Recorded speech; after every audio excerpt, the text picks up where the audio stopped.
well, I don't think you ever fully abolish the inner critic, but at least to put that critic in his or her proper place, so that I could have the freedom to write and publish.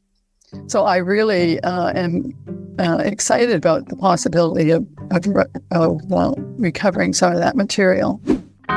Everyone, welcome back to Living the Next Chapter. I have someone here on the podcast that has some roots here in Canada, which makes me happy. And we're going to talk about her journey as an author and all the great things happening for her. And you're going to fall in love with another great author.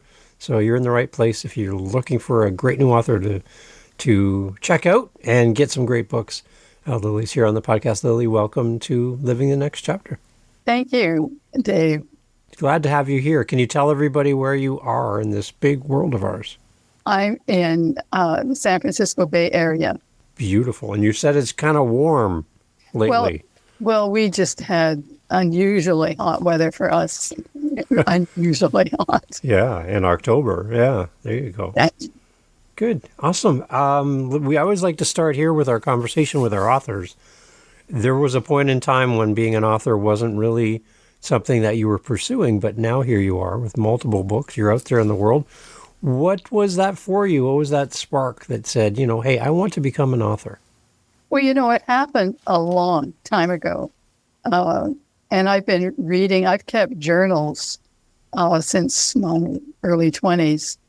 And I've been reading, I have piles and piles and piles of journals that I've been rereading and revisiting my early life, and amazed at what I've discovered about how much I wanted to be a published author, but how little confidence I had that could ever happen.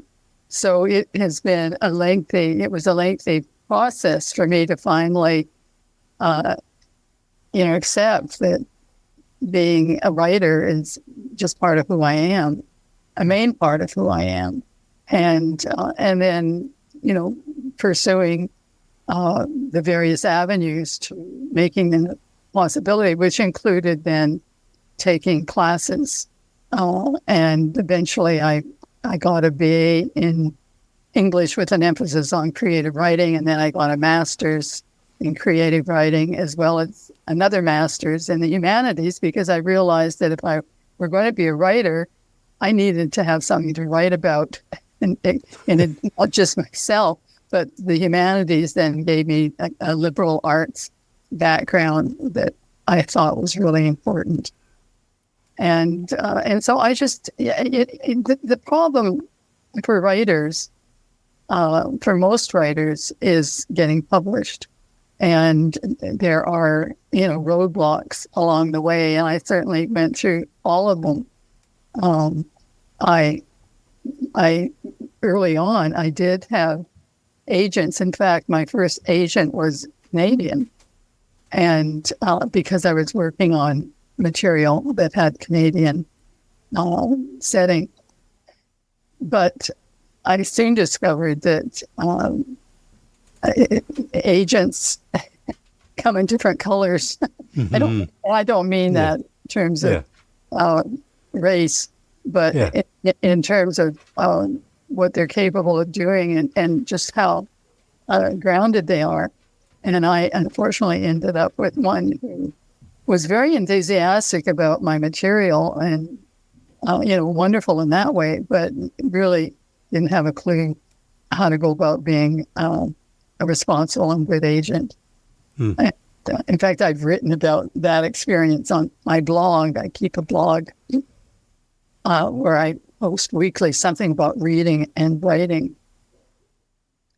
So, but, then I had American agents interested, and I had a very well-known New York agent who really was interested in I don't know if you can see behind me this wonderful curve of Pellegrosa. He was very interested in that book, but unfortunately, that was 2009. And I don't know if you remember, but there was a real financial downturn. Like, downturn is probably a mild way of putting it. uh, and so New York publishers weren't willing to try out a new author if they didn't have some substantial background, which I didn't have yet. But he sent it out and he got some nice responses, but he wasn't, after trying for a year, he wasn't able to sell it. But so that was sort of a turning point for me. I realized I had written 2 other novels by then, and I realized that maybe agents are the way to go, that approaching small presses could be more successful. And in fact, I was successful then in publishing my first novel. Fling was the first one I got published, and that happened in 2015. Mm-hmm. And then the publisher for Fling, Pinnell Publishing, they gave me a contract for 3 books. And so Fling, Free Fall, yep. And then The Ripening, A Canadian Girl Grows Up. They were the 3 novels that they published. I found another small press that published Curva Pelagrosa, and the reason I went with them is because they had a more complex developmental editing approach, and I knew that narrative needed more help than my other books did. And then I'm a poet, and that's really where my deepest heart is in poetry. And I've had 2 major collections of poetry published, and then I've also had small, what do they call those? Small ones. Yeah. And so and so most recently, then a year ago, I had my first memoir. I call it a hybrid memoir because it isn't exactly just about me, my personal life or whatever. It's called Dreaming Myself into Old Age, One Woman's Search for Meaning.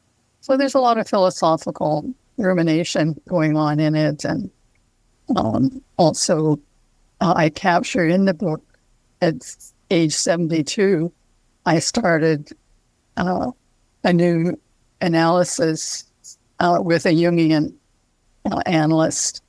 And the reason was because of my fears of aging and dying.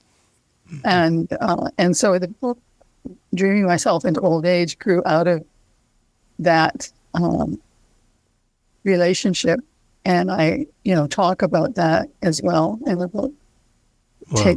Take readers behind the scenes. And so the same publisher that published that book also published my latest poetry collection, California Dreaming.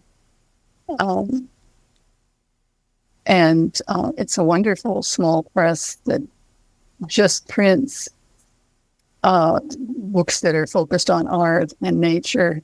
Those 2 books were published by Shanty Arts Publishing, and they're located in Maine.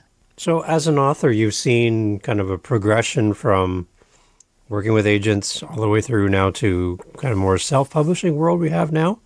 Do you think it's easier for people to write now as authors? Is it easier to get in and get your books published? Is that a good thing, or does that have a downside as well? Make it that it's easier to write a book as an author?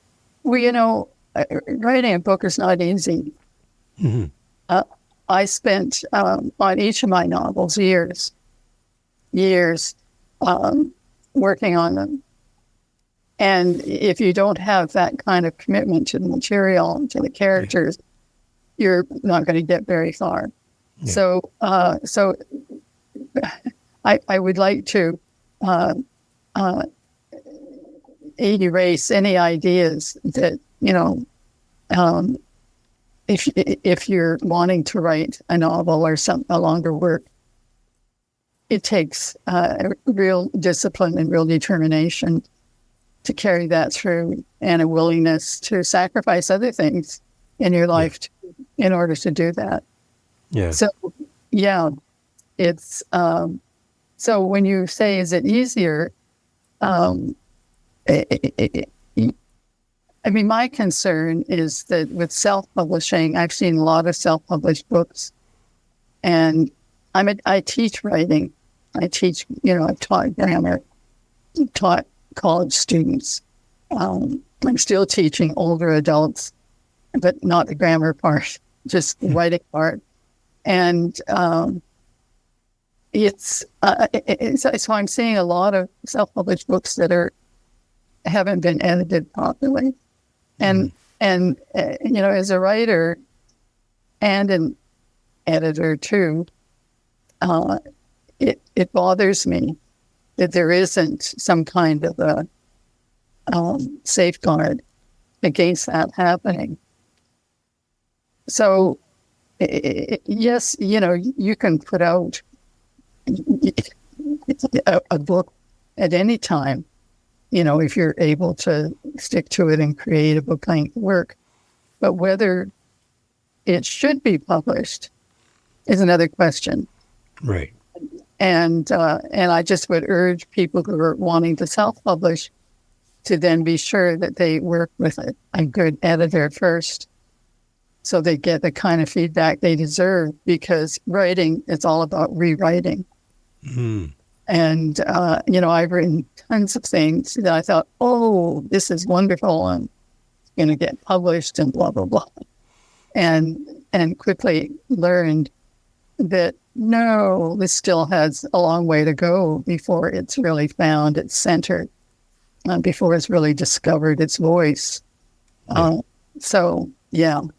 What would you say? Yeah, that's perfect. That was great. What would you say are some healthy writing tips for an author that's new to writing?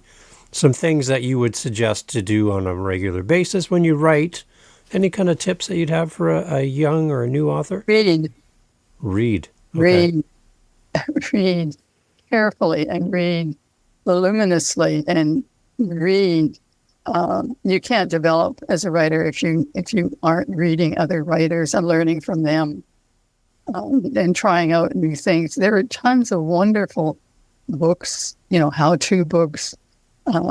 Some of them aren't so great, but many can be very beneficial. I always was inspired by reading anthologies where writers were writing about some aspect of writing, their own development as a writer, whatever.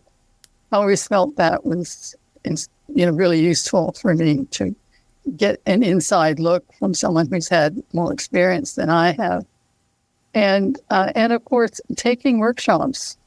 There's, you don't have to any longer with Zoom and other services. You no longer have to go sit in a classroom. You can easily join workshops online, and often get some really good feedback too as a result. Good. That's all around community and finding other authors and doing this. You don't have to do this alone, right? No, and you can set up your own writing groups too. Find other people in the same boat as you who are aspiring writers, and help each other. That kind of community can be extremely useful if it's handled the right way. If people are encouraging with each other, and not hypercritical. Any other healthy tips we can have in addition to reading? Is there anything else, like as an author, to stay motivated and continue writing? Patience. And I have to say, anything that you can do that develops the imagination. For me, art is just essential in my life. The various arts, from music to painting to sculpture to literature. And so I expose myself a lot because I love it. It's not, something I'm just sort of hitting myself over the head with, but I love the arts, and they do nourish our imaginations, and I think enlarge them too. So anything you can do along that line to feed yourself, I think is really important, really valuable. It's interesting, as adults, I think we have to relearn our imagination. When We we're do. children, I know. are just naturally gifted with imagination, and then their parents or society or teachers or adults You kind know, of seem to put a little bit of a cover on that. you know, They don't extinguish it, but they don't promote it as well, much, no, right? sometimes they extinguish it too. You know, Okay, there you but go. Yeah, absolutely, we absolutely. need to I mean, fan that and bring it back. yeah, I mean, that's why dreams have been such a super source for me ever since I was a young woman. I don't know why, but I naturally was drawn to writing down my dreams every morning. And Really? I still do. And you can't have anything that's closer to you. I mean, we all dream every night. We may not remember many of them, but we still have those dreams. And if we invite them in, they'll come and visit too. But they're a tremendous source of imagination food. Yeah. How have your dreams then kind of manifested in your writings with all the amazing books you have? Is there elements of your dreams showing up in the books that you've written? Well, it's hard to make that. I have written poetry Okay. from directly from dreams, but in terms of fiction, unless there was a character in a dream that made me curious, maybe not so much. But I think I've also written children's stories, and as I think about that, I feel as if that material is more likely to come sometimes almost directly from the dream maker. And maybe because, as you pointed out, when we're young, we're much more imaginative and open to the imagination. Yeah, but in any case, dreams, for a variety of reasons, because they speak symbolically, they speak metaphorically, they can help you to develop those qualities in yourself. Yeah. When we're young, we're children to pick up a stick on the side of the road and we have a new toy, right? That's We can right. make it anything we want, right?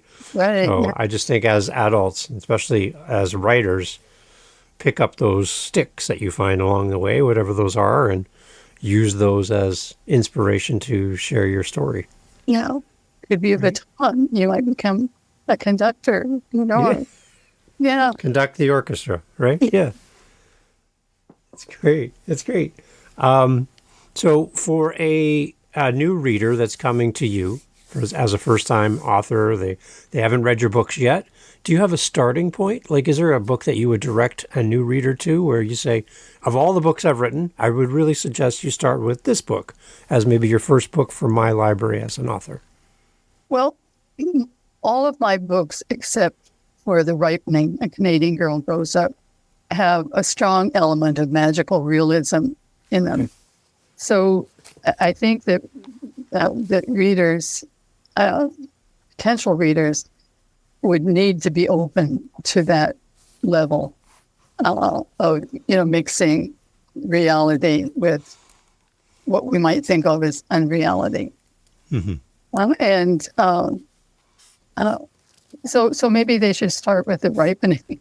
A Canadian Girl Grows Up, since there's not much of that in that book. And in fact, previous fans of my work weren't able to read were very unhappy with The Ripening because it didn't have that magical realism aspect. So that's, I guess that would be my advice. And just read with an open mind and let the narrative take you someplace in yourself that you may not have visited or may not have had the ability to visit without, meeting these characters. And there's a lot of humor too in my narratives. I'm not.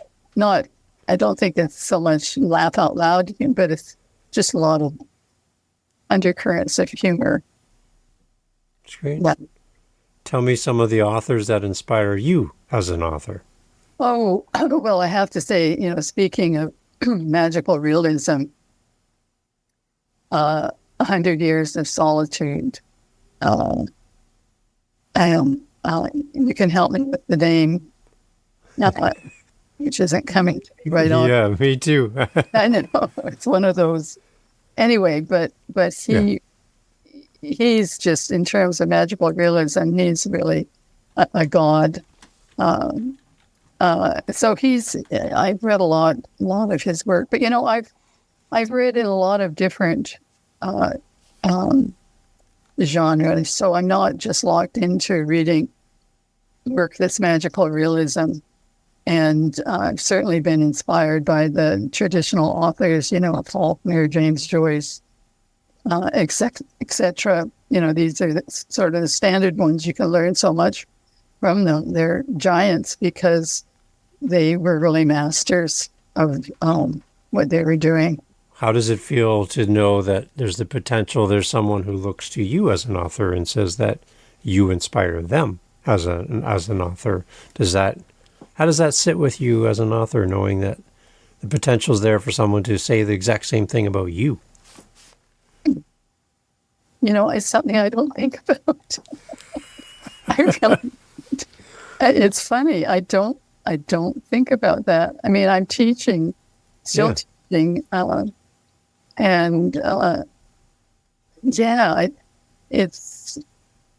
it's not something that I think about. Maybe I need to think about that. Because I'm thinking, as a teacher, you have, just because you're there and you're instructing and you're guiding, there's influence there, just in the fact that students are looking to you, right, as an example. So it's kind of nice to know that not only are you writing and sharing your stories, but now you're helping other authors at the same time. So that influence, I think, has a ripple effect out into the author community. Well, the thing, most recently, I'm teaching older adults and mainly focusing on memoir, but right now I'm teaching the prose poem. And I've taught flash nonfiction and etc. For them, this whole process, they're not so interested in my writing. They're interested in each other's work. Mm-hmm. And they always meet in small groups, and it's the community that forms from these small groups, and they're being able to share parts of their lives so intimately with these fellow travelers. That's what excites them the most. I'm just sort of there. They love to get my feedback, and I meet with them one-on-one and talk about different drafts and so on. But it's not my writing that they're curious about. It's the lives, each other's lives, the portions that they get to dip into from the workshops. That's what really excites them. As you continue writing, what kind of things are coming up down the road for you as an author? Are you working on new projects? I am, and I need more time. I mean, as I mentioned earlier, I have stacks of journals. Yeah, right. And I've gone through most of them now, but I've discovered in going through them that there's a tremendous amount of material that would be helpful for aspiring authors, because I really went through a process before I finally was able to abolish. Well, I don't think you ever fully abolish the inner critic, but at least to put that critic in his or her proper place, so that I could have the freedom to write and publish. So I really am excited about the possibility of recovering some of that material, and with that intention of helping other writers. But then there's just so much material to work with, and I just need more time. And here you are on a podcast, taking some of that precious time to share with us, which I'm so happy you can do that. Well, Dave, thanks for doing these podcasts. That's really a labor of love for you. Yeah, well, I get to meet great people in the process, which makes my life better. So that's the joy for me. And I love the idea that a podcast can bring a new reader into your world who then can fall in love with you. Yeah. That's the whole point of this. Yeah. It's sort of an amazing synchronicity that happened. You know, Yeah. Before we wrap up or here, I'm still you got it? Yeah. Was it 100 years of solitude. Gabriel Garcia? Gabriel Garcia Marquez. There he is.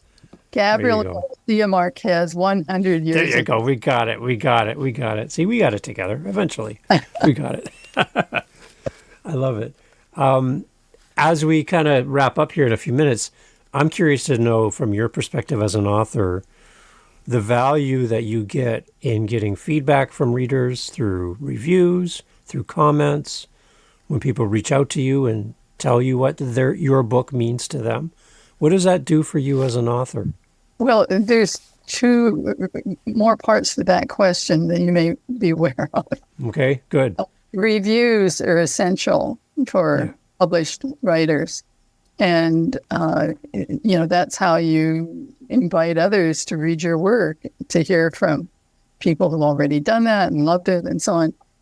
Unfortunately, I've discovered that a lot of people get really nervous.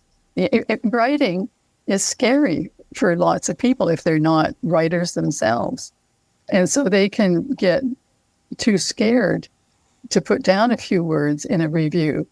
And so I would just say to those people, just say it. And you don't have to give an extensive, you don't have to write an essay, just a few lines, letting the reader know how that work affected you.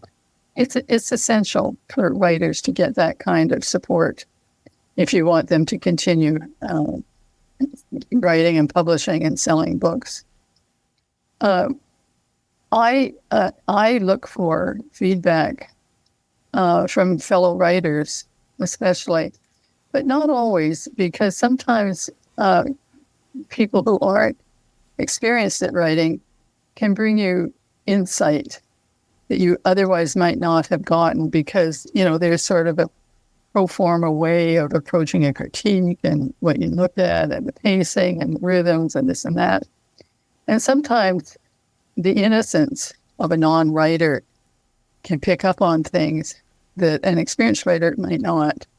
And so I think that I would love more of that kind of feedback myself. And I still have a writing group that I work with, and certainly really respect the thoughts that they have on the things that I submit. It's essential to get that kind of feedback. Mm-hmm. Yeah, and I think that we can do that as readers. We can definitely encourage our authors in our lives. Yes. And I know when I go to make a purchase online, for example, I look at the reviews. I want to know what other people thought of this product or service. I know. Restaurant, everything, right? It helps us to shape our decision. So that's right. You don't want to buy something that's a dud. Right. And all of your books are obviously not duds because they're amazing. So there we go. We have that very clear. It's great. So as far as connecting with you, I know we have people listening to the show and they hear you on here, they're part of your community, or they're new and they want to reach out to you and be in touch with you. Is there a way for people to talk to you and reach out? Well, I've mentioned that I have a blog that I post in weekly, and it's very easy to access. It's my whole name, Lily, Lily, Iona, Iona, MacKenzie, MacKenzie.com. Very easy. Very easy. There you go. You got the name. .com. Awesome. I'd love we'll make to. Sure. Yeah. We'll make sure we put those information in the notes as well, so people can reach out to you and connect with you. But wrap us up, Lily. What would you like to say to the authors that are listening, and then also to the readers that are listening? Two different groups of people listening right now.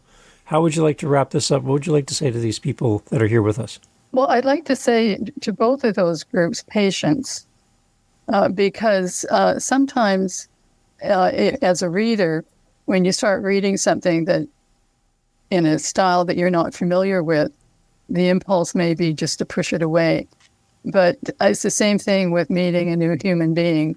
The first impression might not be that engaging, but you'll find after you hear the person talk for a while, and you learn about the person's experiences and so on. Oh, I really want to know this person better. So I think you have to bring that kind of attitude as a reader to whatever you read, to let your judgment, put your judgment aside until you've seen enough. And then, you can make a determination of whether that work is for you or not. And I think for writers, the same thing is true in terms of patience, that you have to be patient with yourself. You have to be patient with where, this material comes from, the unconscious, whatever. And you have to give yourself room to grow and to change.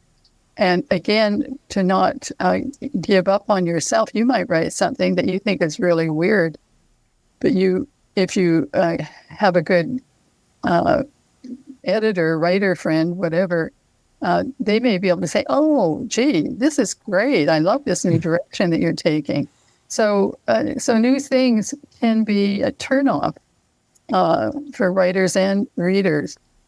And so sometimes you just need to not judge too quickly. And then, after experiencing it for a while, see whether it's going to be part of your world or not. That's great. I love it. Lily, thank you so much for being part of the podcast. Thank you for all of the things you do to help authors as you're up teaching and leading our next group of authors coming up, and for being a great example as an author yourself with your own works. It's great to have you on the show, and I'm so happy that we can talk about your books here on the podcast. Thanks. Lovely being with you, Dave. And I wish you much success too. Thank you so much. Everyone, all the information for Lily, all the information will be in the show notes, all the links, everything to follow up with her and where to purchase the books as well. Everything will be included there. Please, when you buy Lily's books, because you need to buy them all, you're going to leave great reviews for them as well. So that'll help Lily and her community to grow. So Lily, again, thank you so much for being on the show. Thank you, Dave. Hey, thanks for being here for the Living the Next Chapter podcast. So glad to have you as part of our family of listeners. There's a seat for you just here on Living the Next Chapter, and I'm so happy that you have listened to all the way to the end. Wow, you are now my new bestie. I want to let you know that I host 7 other podcasts on top of Living the Next Chapter. Yep, 8 total. One of them is called the How To Podcast series. If you are thinking, you know what, Dave, this podcast thing seems like a lot of fun. Well, I'll give you a secret. It is. It's a great, amazing, fun time where you can get to meet great people, get your word out there, promote your book, promote what your coaching program, whatever you're doing. Podcasting is great. And if you want to learn how to do this, what you're hearing right now, head over to howtopodcast.ca and look up the How to Podcast series on YouTube, whatever app you're listening on. You'll find me there. And I'd love for you to come listen to how to do this. And if you're interested and have questions on how to podcast, reach out to me at howtopodcast.ca. Thank you for listening. Talk soon.